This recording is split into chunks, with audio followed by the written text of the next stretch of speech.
देश और दुनिया की हर खबर से जुड़े रहने के लिए वार्तालाप टीवी को अभी सब्सक्राइब करें और हाँ, बेल आइकन दबाना ना भूलें। अब हर खबर आपके फोन पर। नमस्कार दर्शकों, वार्तालाप टीवी में आपका बहुत बहुत स्वागत है। मैं हूं आपकी दोस्त और होस्ट स्फूर्ति शर्मा। दोस्तों, आज हिंदी दिवस है। 14 सितंबर 1949 को हिंदी को राजभाषा का दर्जा प्राप्त हुआ था। तब से हम हर साल हिंदी दिवस मनाते आ रहे हैं। बहुत कम लोगों को इस बात की जानकारी है कि हिंदी दिवस क्या है, क्यों मनाया जाता है और इसका महत्व क्या है। आइए इसके बारे में जानते हैं थोड़ा विस्तार से। आप सभी जानते हैं कि हिंदी हमारी मातृभाषा है और हिंदी दिवस को राष्ट्रीय पर्व के रूप में प्रत्येक वर्ष 14 सितंबर को मनाते हैं। हिंदी दिवस मनाने का मुख्य उद्देश्य हमारी मातृभाषा हिंदी को और अधिक बढ़ावा देने तथा इसे जन जन तक पहुंचाना है, क्योंकि अंग्रेजी भाषा का चलन देश में तेजी के साथ बढ़ता चला जा रहा है और इसी कारण से देश में हिंदी का चलन कम भी हो रहा है। कहीं हमारी आने वाली पीढ़ी की जुबान से हिंदी विलुप्त न हो जाए, इसीलिए इस पर्व का आयोजन बड़े ही हर्षपूर्वक मनाया जाता है।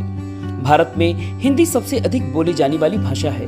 देश के लगभग 78% लोग हिंदी बोलते हैं और समझते भी हैं।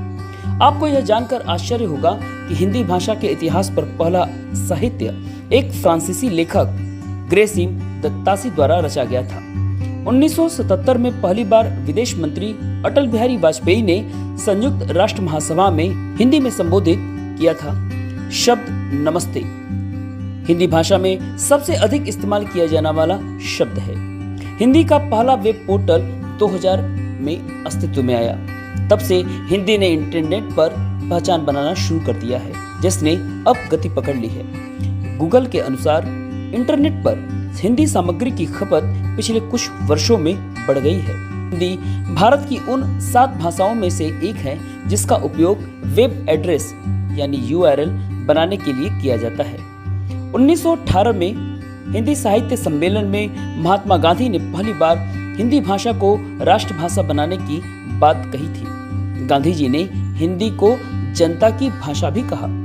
26 जनवरी 1950 को संविधान के अनुच्छेद 343 में हिंदी को आधिकारिक भाषा के रूप में मान्यता दी थी। हर साल 14 सितंबर से 21 सितंबर तक हिंदी दिवस के अवसर पर राजभाषा सप्ताह या हिंदी सप्ताह मनाया जाता है। पहले के समय में अंग्रेजी का ज्यादा चलन नहीं हुआ करता था। तब यही भाषा भारतवासियों या भारत से बाहर रह रहे हर वर्ग के लिए सम्मानीय होती थी। लेकिन बदलते युग के साथ अंग्रेजी ने भारत की जमीन पर अपने पांव गड़ा दिए हैं, जिस वजह से आज हमारी राष्ट्रभाषा को हमें एक दिन एक नाम से मानना पड़ रहा है। पहले जहां स्कूलों में अंग्रेजी का माध्यम ज्यादा नहीं होता था, आज उनकी मांग बढ़ने के कारण देश के बड़े बड़े स्कूलों में पढ़ने वाले बच्चे हिंदी में पिछड़ रहे हैं। इतना ही नहीं, उन्हें ठीक से हिंदी लिखना और बोलना भी नहीं आती है। भारत में रहकर हिंदी को महत्व न देना भी हमारी बहुत बड़ी भूल है। आज हम सभी भारतीयों के लिए यह चिंता का विषय बन गया है कि जिस भाषा को बोलने में हम गर्व महसूस होना चाहिए था, कि आज उसी भाषा को बोलने में हमें शर्मिंदगी क्यों महसूस हो रही है।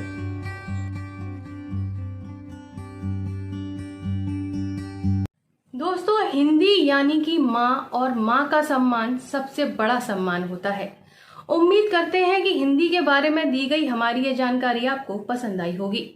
तो hit the like button, share and subscribe more and more, and till then take care.